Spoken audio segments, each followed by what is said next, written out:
নমস্কার বন্ধুরা, আমাদের নতুন ব্লগে আবার একবার আপনাদের স্বাগত জানাই। গতকাল আমরা গিয়েছিলাম সোনমার্গ এবং আজকে আমাদের গন্তব্য হচ্ছে গুলমার্গ। চলুন ঘুরে আসা যাক গুলমার্গ।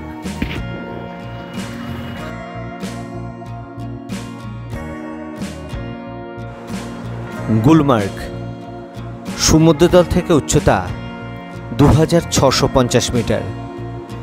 এই গুলমার্গ হল একটি নগর ও পার্বত্য শহর।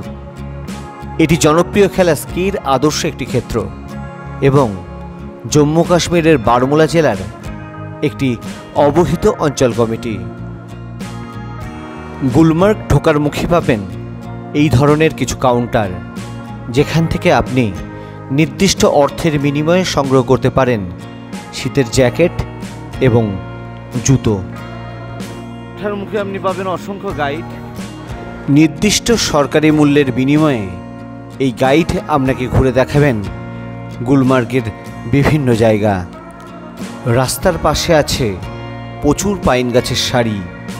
এই পাইন গাছ দিয়েই তৈরি হয় ডাল লেকের ভাসমান শিকারা। গুলমার্গ যাওয়ার যাত্রাপথে আপনার চোখে পড়বে এই ভিউ পয়েন্টটি। আমরা এখন একটা ভিউ পয়েন্টে দাঁড়িয়ে সবাই ছবি তোলাতুলিতে ব্যস্ত। দেখেন কিভাবে সবাই ছবি তুলছে। এই হচ্ছে আমাদের গাইড ভাই। हाँ भाई, ये व्यू के बारे में भी बताओ जी। यहाँ पे क्या है कि गुलमर्ग का व्यू पॉइंट है। यहाँ पे जो बहुत सारे टूरिस्ट हैं वो पहले यहाँ पे स्टे करते हैं, यहाँ पे वीडियोस लेते हैं, फोटोज लेते हैं और फिर बाद में हम गुलमर्ग जाते हैं। नाम क्या सर? इसका मतलब व्यू पॉइंट बोल रहे हैं। व्यू पॉइंट यहाँ पे क्या है, यहाँ पे सब कुछ कश्मीर जो है ना, कश्मीर वैली दिख रहा है। अगर आप बैक कैमरा कर सकते हो, आप बैक कैमरा में देखो कि वहाँ पे आपको पूरा कश्मीर वैली दिखेगा। ক্যামেরার লেন্সে কতটা ধরা পড়ছে জানি না, কিন্তু এখান থেকে পুরো কাশ্মীর ভ্যালিটাকে অসাধারণ সুন্দর দেখাচ্ছে। এই হচ্ছে ভিউ পয়েন্ট এবং এখান থেকে দেখুন পুরো কাশ্মীর ভ্যালিটাকে দেখা যাচ্ছে।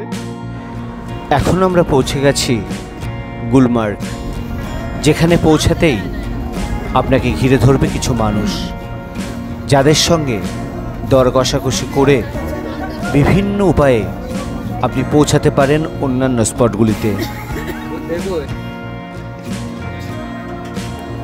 বৃষ্টি পড়ছে গুলমার্গে।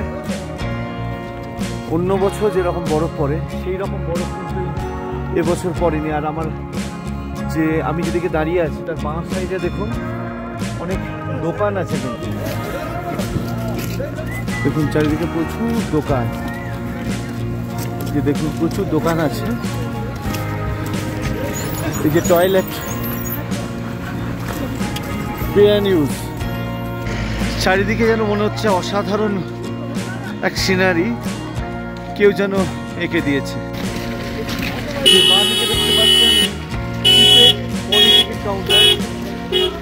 গুলমার্গে প্রিপেড পনি টিকিট কাউন্টার হচ্ছে এই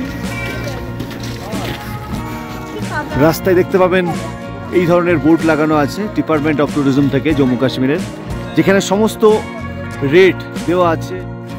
দেখুন বৃষ্টি পড়ছে, কিন্তু এই যে আমাদের ছাতা ব্যবহার করতে হচ্ছে।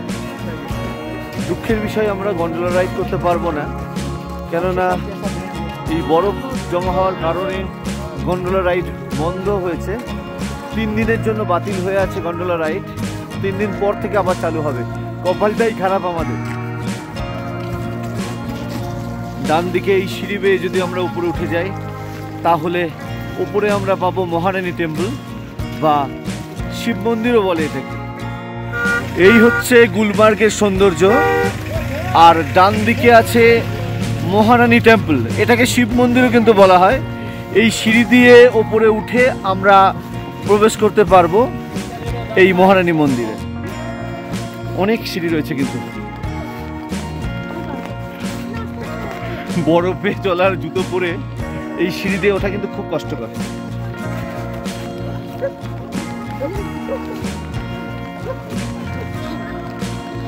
শিব মন্দিরের ওপর থেকে গুলমার্গের চারিদিকের যে দৃশ্য আমরা দেখতে পাচ্ছি তা সত্যি খুবই মনোরম, অসাধারণ দৃশ্য, চোখ জুড়িয়ে যাচ্ছে।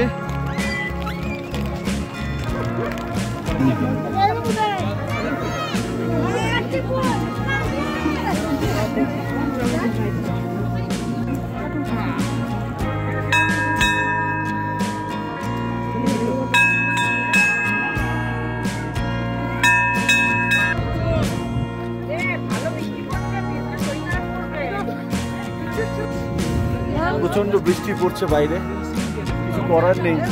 একটা সেট পেলাম শিব মন্দিরের পাশেই, এই সেটের নিচে দাঁড়িয়েই আমরা সময় অপেক্ষা করব, তারপর আবার এগিয়ে যাব। এখান থেকে প্রায় 3 কিলোমিটার হেঁটে গেলে তবে আমরা গন্ডোলা রাইডের গেটের সামনে পৌঁছাবো।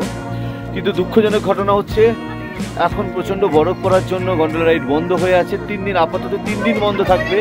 3 দিন পর থেকে আবার গন্ডোলা রাইড চালু হবে। আমাদের কপাল হয়তো খুবই খারাপ, আপনাদেরও দেখাতে পারছি না, আমরা নিজেরাও চলতে পারছি না গন্ডোলা রাইড।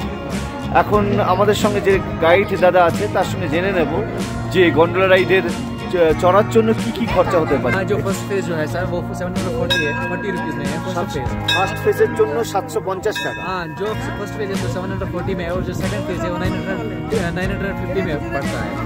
950 টাকা হচ্ছে সেকেন্ড ফেজের জন্য। हाँ, দুর্ভাগ্যবশত আমরা আগামীকালকে থাকবো এবং আগামীকাল লোকাল সিন করার পর আমরা পরশুদিন ফিরে যাচ্ছি। তাই দুঃখের সঙ্গে আপনাদের জানাচ্ছি আমরা কিন্তু আপনাদের গন্ডোলা রাইড দেখাতে পারলাম না। এই হচ্ছে গুলমার্গের বুকের যে শিব মন্দির।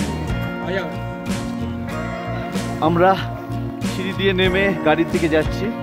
পুরো গুলমার্গটাকে ঘুরিয়ে দেখানো সম্ভব হচ্ছে না, প্রচণ্ড বৃষ্টি পড়ছে। বৃষ্টির জন্য দেখা সম্ভব হোক আর না হোক, কাশ্মীর তার নিজের রূপে বিদ্যমান। দেখুন অসাধারণ সৌন্দর্য, ভূস্বর্গ এই কারণেই হয়তো কাশ্মীরকে বলে। যারা স্লেজ গাড়ি করে গেছিলেন অনেক টাকা খরচা করে, হতাশ হয়ে ফিরছেন। অনেকক্ষণ অপেক্ষার পরও বৃষ্টি থামেনি, বাধ্য হয়ে আমরা ফিরে যাচ্ছি। আমরা আবার হতাশ হয়ে ফিরে যাচ্ছি আমাদের হোটেলে।